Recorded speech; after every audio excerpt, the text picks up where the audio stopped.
4 years ago at Qatar World Cup, Morocco made a history. They became the first African nation to reach semi-final at World Cup. But their fairy tale ended against France. फिर से quarter final में आके Morocco and France का face of होने वाला है। देखना होगा 2022 का रिपीट होता है या 2026 में Morocco will take revenge against France. Casual viewers जो है उन लोगों को लगेगा कि this France team will easily beat Morocco. Okay, I get your point, this France team is probably the by far the best team in this World Cup, but you shouldn't underestimate this Moroccan team. They are very good. 2022 से अगर हम compare करें तो हमें देखने को मिलेगा this team is more advanced, more well organized, they are better, they have better experience and they have better chemistry, coach, everything they have improved, but they have two little issues। इस match में हमें देखना होगा कि Riyadh का injury कैसा है। अगर रियाद फिट नहीं हो पाया तो हाल फिर से सेंटर बैक में रहेगा एंड ऊपर से देयर स्ट्राइकर साइबरी इज इंजर्ड। इस मैच में अवेलेबल नहीं होगा तो उसके रिप्लेसमेंट हिसाब से हमें मिलेगा, यहाँ पे देखना होगा रहीमी खेल, तो उसके रिप्लेसमेंट के हिसाब से हमें रहीमी मिलेगा। How does Morocco play?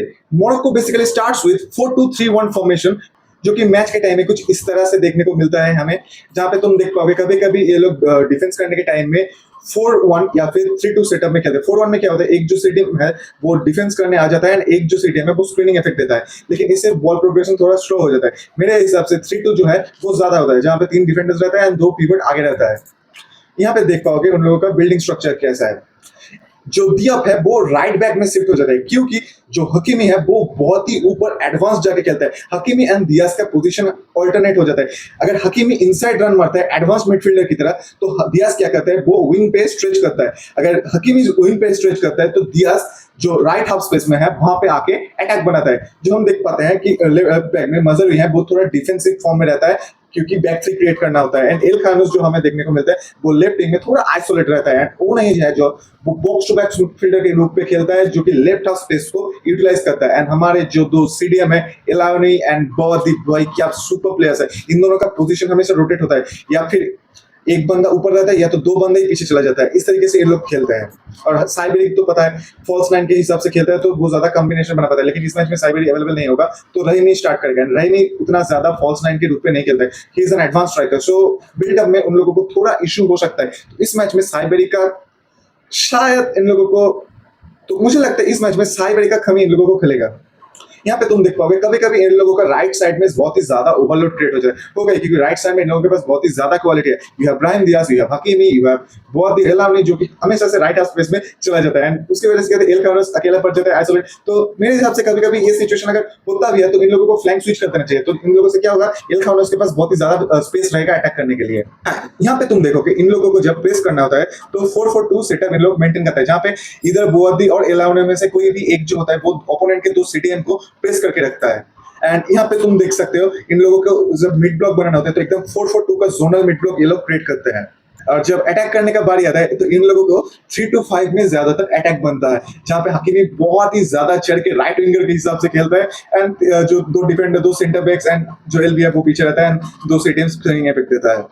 But this Moroccan team has some weaknesses.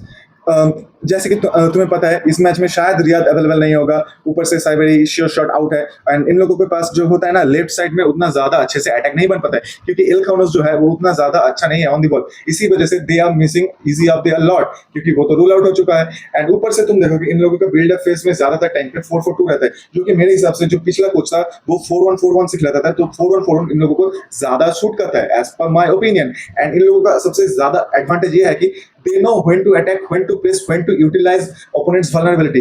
हमें पता था कि पिछला जो मैच था कनाडा के अगेंस्ट इन लोगों ने उतना ज्यादा अच्छा नहीं खेला था, लेकिन फिर भी they actually waited for the right moment। And हमें पता था कनाडा ने जब बहुत ही ज्यादा ऊपर आ गया था तब इन लोगों ने काउंटर अटैक मार के अच्छे से इन लोगों को एक्सप्लॉइट कर दिया था। And this Moroccan team is very comfortable while defending in mid block, low block or close to penalty area। So यहाँ पे फ्रांस को थोड़ा केयरफुल रहना होगा। So let's understand France formation. France भी 4-2-3-1 से स्टार्ट करता है, जहां पे तुम देख सकते हो इन लोगों के पास सिर्फ 2 ही डाउट होता है कि लेफ्ट बैक में कौन खेलेगा, दिग्ने खेलेगा। इन लोगों के पास 2 डाउट रहता है, क्योंकि हमें पता है लेफ्ट बैक में तो दिग्ने ही स्टार्ट करेगा थियाओ के जगह पे। फर्स्ट डाउट ये होता है कि राबियो का पार्टनर कौन बनेगा, मानो कोने या फिर चौमेनी, जो कि सिचुएशन के हिसाब से दिदियर देशों चेंज कर सकता है। एंड लेफ्ट विंग में कौन स्टार्ट करेगा, इधर दुई और बाकोला, जो कि मेरे हिसाब से लगता है इस मैच में मैं होता तो दूही को स्टार्ट देता, बाकोला को एज अ सुपर सब ले आता अगर कुछ इधर उधर होता। तो यहाँ पे तुम देखोगे कुंदे का पोजीशन थोड़ा बैलेंस रहता है, he is a defensive full back, and जो थियाओ या फिर लुकास दिग्ने है वो बहुत ही ज्यादा ऊपर चल के खेलता है, एंड जो फ्रंट फोर है वो तो बहुत ही ज्यादा फ्लूइड है। दे आर वेरी डायनामिक, उन लोगों का पोजीशन हमेशा इस तरह से स्विच होता रहता है, and they are very difficult to man mark. तो यहाँ पे बहुत ही केयरफुल रहना होगा मोरक्को के डिफेंडर्स एंड सीडीएम्स को।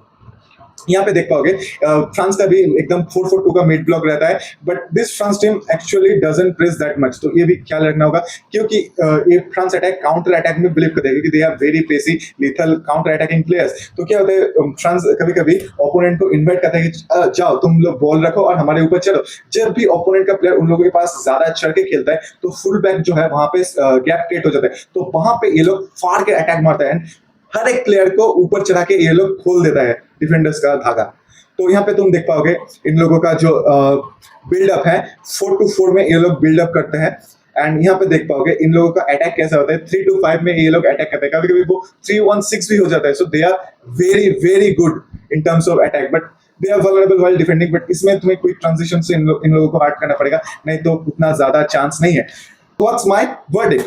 देखो मेरे हिसाब से तो इस फ्रांस टीम को कोई नहीं रोक सकता, इस फ्रांस टीम को ये मैच जीत जाना चाहिए, लेकिन मोरक्को मैच उतना ज्यादा मतलब वन साइडेड नहीं होगा। मुझे लगता है Morocco will definitely give a proper fight against this France super team, and मुझे लगता है ये मैच थोड़ा टाइट जाने वाला है।